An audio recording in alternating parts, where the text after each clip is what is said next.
day, viewers. You are welcome to your favorite program, The Conversation, coming to you from TV 360 here in Lagos, Nigeria. My name is Nelson Kujumi, and I have with me on The Conversation Comrade Ajayi Popola, called African Pope.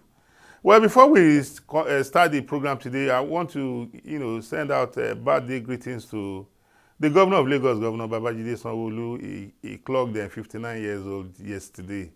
Mr. Sanwo-Olu, we wish you happy birthday and many happy returns of the day. Also, the Chief of Staff to Mr. President, that's Right Honorable Femi Gbajabiamila, was also a year older yesterday.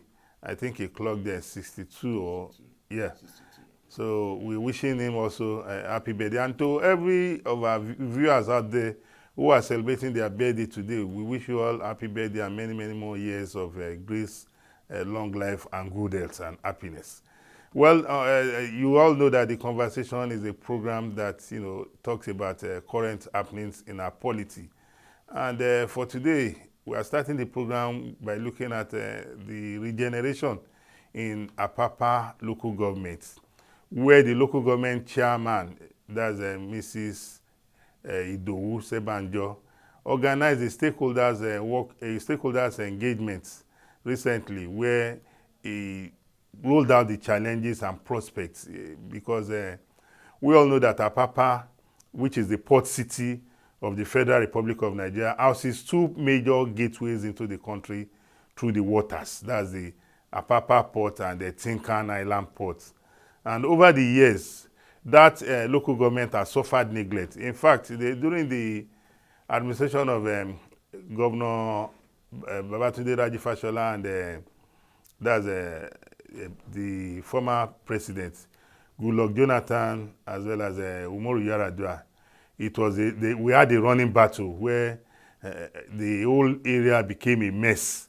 Apapa, like some of us who were born and grew up there, used to be a lively city where you had even the GRA that housed foreigners, Lebanese, and other nationals. And even our Arewa community there was a very, very, very vibrant one. But today, Apapa lost its glory until the Buhari administration came into office, started rehabilitating the roads, the federal roads. I also recollect that the Buhari administration set up a presidential task force to, restore the sanity of Apapa, led by former Vice President Yemi Osinbajo, and you can see the pictures there, and Dr. Kayode Okoefa as the vice chairman. And that committee did a wonderful job in ensuring that they removed the trucks from the roads, because Apapa became such that the residents could not access their homes, whether they want to, when they are returning from work, or access their office when they want to leave their home. It became a situation whereby some of us who know that Apapa is our home were afraid that if there's an outbreak of any emergency, there's no way you can rescue anybody in Apapa. Yeah. So just some days ago, the chairperson of the Apapa local government organized a stakeholders workshop in which she cried for help, that she wants to restore the local government to its lost glory. And one thing that struck me, because Justice Cecily was present there, was that she made it very clear that it is high time the local government starts and the states start getting derivation from the federal government because of the revenue that accrues to the Federal Republic of Nigeria from Apapa local government through the two ports. And I think she's very much in order. Yeah, you see, the issue of Apapa is just the history or the situation of Nigeria, where our yesterday is far, far, far better than our today.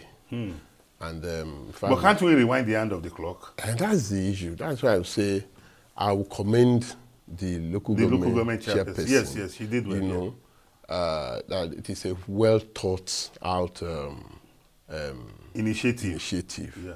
That today Apapa should be the concern of everybody. Yes. Whoever knows the role Apapa is playing or has played You know, it's playing. It's playing. No, the role Apapa has played and is still playing. Yes. till today. Yes. And if whoever is used to the kind of ambience that the kind the Apapa then.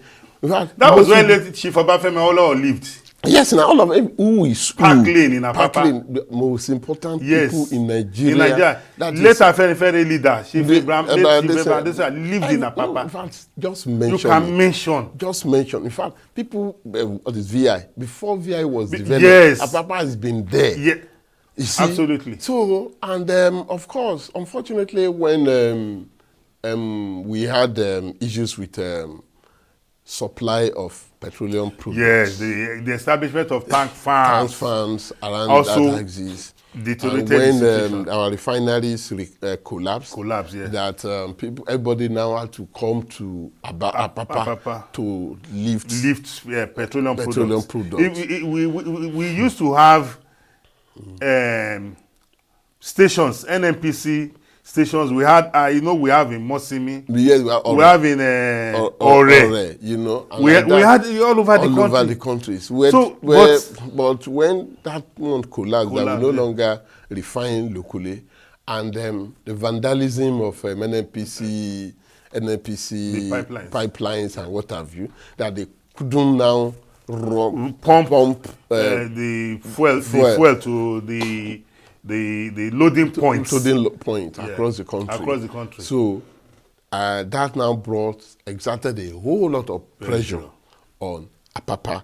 But besides that one, Apapa has been long abandoned by the federal government. That today there are few passable roads in Apapa. No, the government of Governor Babatunde Raji Fashola constructed about 18 roads, quality roads. Then under former President Muhammadu Buhari, I was in that. You know, I was there. I was born and I was brought up in Apapa. Excuse me. I can tell you for free that the rehabilitation or the reconstruction of the reconstruction of the Apapa Tinkan Expressway, the reconstruction of the Apapa Wharfway, except for the Buris Ijora axis, which has totally collapsed. And the chairperson also spoke about it. How do you assess Apapa? If you are not talking about Buris, that's the issue. Whatever you put in there and you cannot get in there. Yes. So that's exactly what we are talking about. Yeah. Then I know that the past administration, that's Muhammadu Buhari's administration, has done a lot. You know, with the reconstruction of Apapa Oshodi Expressway. Yes. Then the concerted effort to link the new rail. The rail is now functional. It's now functional. Yes. Not to report. So we believe that it's lifting the containers. Yes, we believe that very soon, not only lifting containers to the dry ports, the interland, but even moving petroleum products, you know, again. And so we believe that all this effort will lead to something. But besides that, you know, besides Apapa, a whole lot of areas in Lagos need, you know, what we call regeneration, urban renewal. Pope, also, in talking about Apapa, because Apapa is my concern as a citizen of that local government, that's why I'm passionate about it. We cannot run away from the fact that why Apapa deteriorated to that level was because everybody placed the economic interest above the livability of the city. Some persons will complain about it is because of the port, and we ask. The port existed before you came. The port has always been there. The port has always been there. So it is for businesses. I went on that road yesterday, some days ago, on the Tinkan axis. On the Ijora Apapa Ports Way. You cannot find trailers parked on the roads again. They have all been evacuated, even under the bridges. The chairperson even made us recognize that she has made requests to the state government, Lagos state government, that they should turn the marine beach, under the marine beach, into a bus park, into a bus terminal. Then the Tinkan axis, I saw that trailers that want to access the Tinkan port, I saw quite a lot of them packed. Unlike before, before both lanes will be full of trailers, and they will line up even up to Sele, up to Toyota. Then from the other axis up to Stadium, yes. But government has been. I think we also need to query how NPA and the port concessionaires are functioning, because if they are functioning optimally, when the presidential taxing was involved, I was also a part of the presidential taxing there. We put a lot of pressure on the concessionaires who are running the ports. Some of them run the ports in such a way that for 2 hours, for 3 hours, they will tell you they are doing changing shifts. And nothing will happen. So you see trucks come from outside the country to lift products or to take containers outside Lagos. Outside Lagos, and they will stay on the queue within the port for weeks. So who bears the cost of that driver or the cost of fueling the vehicle? And then the man-hour loss. So, we are just trying to get in there that, you see, in this instance, like you rightly pointed out, that most people, their concern is what they get out of the port. Yes. Then, and not what what they can put in to make the place better. The way they met it. Yes. So, of course, the biggest culprits, today about what is happening there is the MPA and the. Everybody's involved. Wait. No. Who are the authorities concerned? Then the managers of the ports.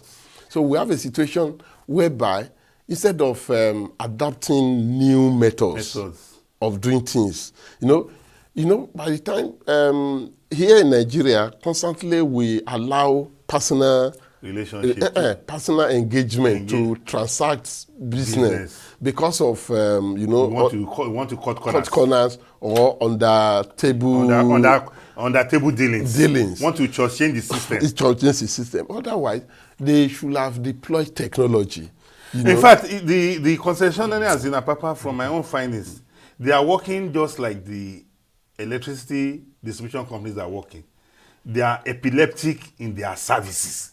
I think the government has to look into that, because so long as the operators of the ports are not functioning efficiently, so long they will continue to hurt the economy, they will continue to delay people. Yes. Then, strangulate the economy. They will be strangulating the economy. Then, of course, the number of people staying even in Apapa will continue to. The chairperson said a lot of houses have been abandoned. They have become criminals' hideouts. And that is the fact. That is the fact. Now, when you live in a place that you cannot go access anywhere. You cannot go out. You cannot come in at your own discretion. It means that the place will be abandoned. It's like people there are in prison. Now that is why we are talking about the past glory of Apapa. And that's why we just hope that the efforts that the chairperson of Apapa local government has initiated will bear fruit soonest. She can be rest assured that on the conversation on TV 360, we are with her in this course. Apapa must be returned to its lost glory. Lagos State must benefit maximally from the revenue accruing from the ports. Even the local government should benefit because it is the Lagos State government that bears the brunt of the wear and tear, the pains, but they don't enjoy the fruits of what is coming out of the two ports serving the Federal Republic of Nigeria. Well, this is where we want to call it a wrap on this stanza of the program. We'll go on a short break and we'll be right back. Please continue to watch the conversation on TV 360. We'll be right back.